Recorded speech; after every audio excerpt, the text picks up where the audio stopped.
Hola, tudubim, konnichiwa, como estas? Hello, aloha.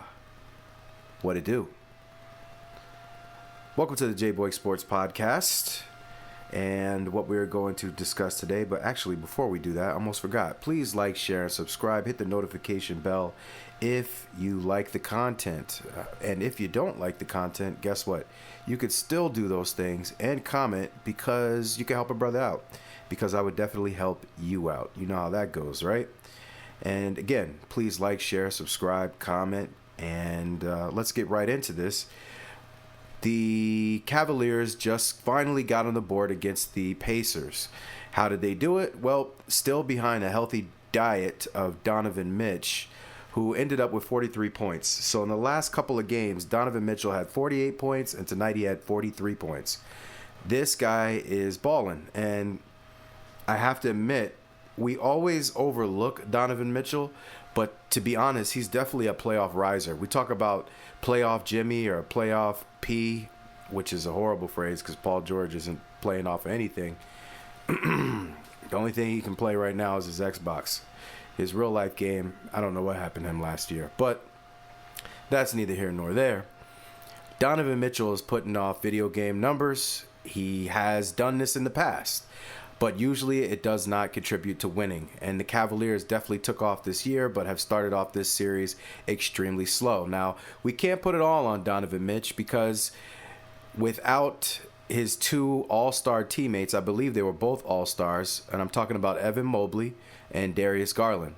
Now, Darius Garland is hot and cold. Sometimes he makes shots, sometimes he doesn't. But his presence gives Donovan Mitchell a lot of help because Darius Garland is probably one of the best ball handlers in the league.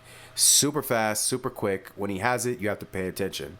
That leaves more openings for Donovan Mitchell to get to his spots. Even though he got 48 without him, his 43 tonight seemed a lot easier because the last game when he got 48, it looked like he ran out of gas. But in this game, it looks like Darius Garland was able to, play off of Mitchell and get him some extra looks that gave him more time to relax and get into his game more comfortably. Donovan Mitchell also shot a lot better from three tonight. He'd been really struggling. He was 5 for 13 tonight, which still is not great, and that's a lot of three-point shots. But he's been averaging like 30 shots a game, I think, something similar to that in the last couple of games. So Jared Allen chipped in. He had a very solid 19 points and 12 rebounds. Mobley had 18 and 13, and they really just got all the offensive boards. You really have to give him a lot of credit there. Mobley also had 3 blocks. Jared Allen had 2 blocks. Mobley also had 3 steals. So where Mobley makes the difference is he's just a freak of nature as far as his length and his ability to move. He's extremely agile for a guy that's, I don't know, is he 7 feet? I think he's 7 feet. Let me just click here and see what it says. He's 6'11", 7 feet, but he's got the wingspan of like, a giant, which he is kind of a giant anyway, but he's got the really long arms. He's super quick. His instincts are really sharp. So he's tough on the court, and he's also obviously great on defense. So that's also what was able to help their team really succeed tonight. And like I said, Darius didn't shoot that well. He only had 10 points, and he only had 3 assists. One of his assists was a masterpiece. But like I said, it's not about that. He's just giving Mitchell a break on the ball handling responsibilities. And Max Strus came out with a big game. He actually played very, very well. He's been playing very well. He played very well last game. I believe he had 20 points last game, too. Don't quote me on that because I don't feel like looking it up, but I think he did. Also, Hunter came back, and he didn't shoot that well. He was only 2 for 6 from the field, 1 for 5 from 3, but he also had 8 points. And that was really the gist of their bench, but they really just came out and put B to B all the way across. So remember, B to B means belt to butt cheeks, all right? Put the belt to the butt cheeks and really just beat the Pacers down. And normally it's the Pacers that wear people down. But in this game, it looks like they had all their pieces back and everybody was ready to go.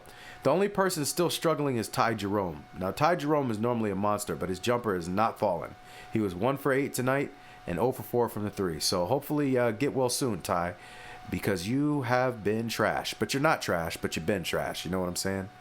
The Pacers, on the other hand, really struggled tonight. Wasn't really working for anybody like that except Pascal Siakam.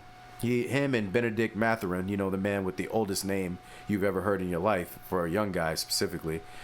Benedict had 23 points. He was 6 for 11 from the field, 3 for 8 from 3, and 8 for 9 from the free throw line. Pascal had 18 points. He was 8 for 14 from the floor. Not that great from 3, 1 for 4, so 25%. Realistically, Miles Turner actually started the game. I think he scored the first 10 points, but he only finished with 15 points. Halliburton had a terrible game, all right?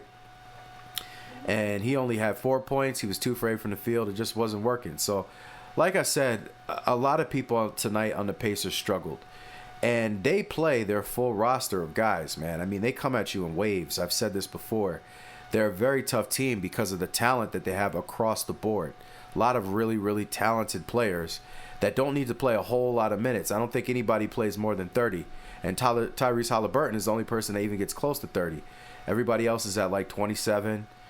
One person, 28, Pascal Siakam. But they keep their guys fresh, and they keep coming at you in waves. Pause, no Diddy, no baby oil, all right? But they will keep coming for you. Pause again.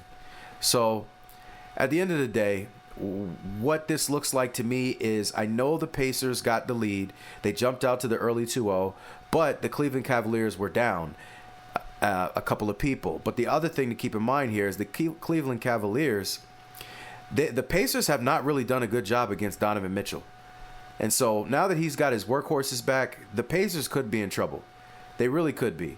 And I do think the Pacers are a good basketball team. I don't think it's a fluke that they've gotten this far, but they're playing the team that was on a 70-win pace at one point. And if you're not stopping Donovan Mitchell, who's one of the best playoff risers that we have still left in the playoffs, I mean, this guy's averaging 40-plus points over the last 2 games. So if you don't figure out the Donovan Mitchell problem, you're going to be in trouble if you're the Pacers. Because what's to stop him from going for 50? And he'll do it. Like I said, he's taking 30 shots a game. You don't see that often in today's NBA. This is like Kobe Bryant type stuff. Allen Iverson, Carmelo Anthony. You don't see a lot of guys taking 30 shots a game anymore. But you know what? I like it. I love it, actually. And the reason I love it is because when the game is on the line and your team needs a win, go get the buckets. You're the best player on the team.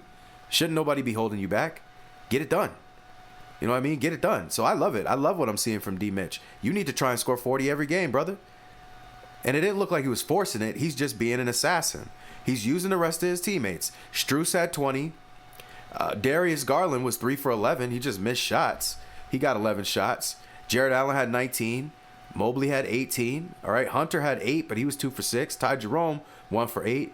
So they're just struggling, but they're getting shots, which means Donovan Mitchell is playing a good brand of basketball. You know what I mean? He also had 5 assists, which is all right. But, you know, the Pacers could be in trouble. And it's not because everybody is killing them, but it's because Donovan Mitchell is playing so well that he just needs a few people to step up and help out. And if he gets that going, to me, they're similar to the Thunder. The Cavaliers are similar to the Thunder. Great defense, and they got one guy that can just cook your shoes off. All right? And if you let him cook, it's a wrap.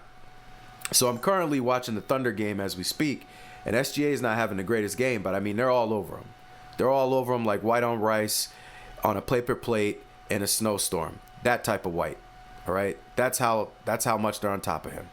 Pause. No Diddy, no bad boy, no baby oil once again. So we'll see what happens in this series. I have to say, I expect the Cavaliers to win this next game, and I expect this to be a series.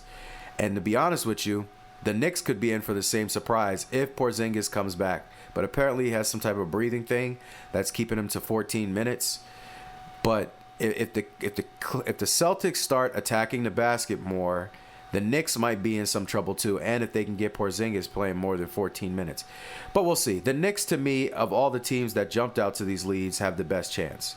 All right, because I still expect the Thunder to beat the Nuggets, even though Nuggets got game 1. So we'll see. We'll see. But I have to say, I think this is going... I actually believe this will go 7, this series. I believe it, this Cavaliers-Pacers. So we'll see. But thank you very much for your time. I appreciate it. Please like, share, subscribe. Hit the notification bell, because sometimes, like I said on a lot of my other videos, you don't hit that bell, and then what happens is you miss all the videos, and you don't want to miss any of the videos, right? We got a lot of great content that we're pumping out to you. You know what I mean? So also, please make sure you comment, because I love to talk to people in the comments about basketball. That's what this channel is about. Let's talk. Let's throw ideas around. Let's figure out what's going on, all right? So, thank you very much for your time. Please wait for some suggested videos after this one. We got a lot of other great content, like I said before. Much love. Peace out. Very humble. Appreciate you. Much love. I can tell that somehow you're